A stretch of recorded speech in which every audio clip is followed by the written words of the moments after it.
Chainsaw and Yeti coming at you like I said. Here she is. There's the regular 372. Got that bulletproof muffler mod on there. Let's see how she sounds. I got her tuned and everything before I got you guys on the video.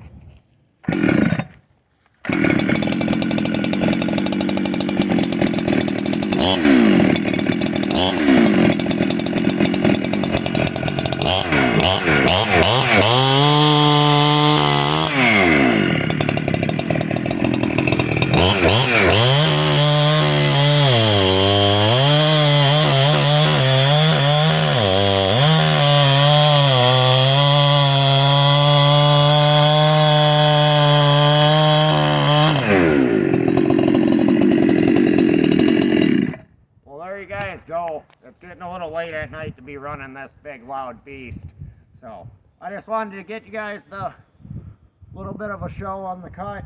It does cut better.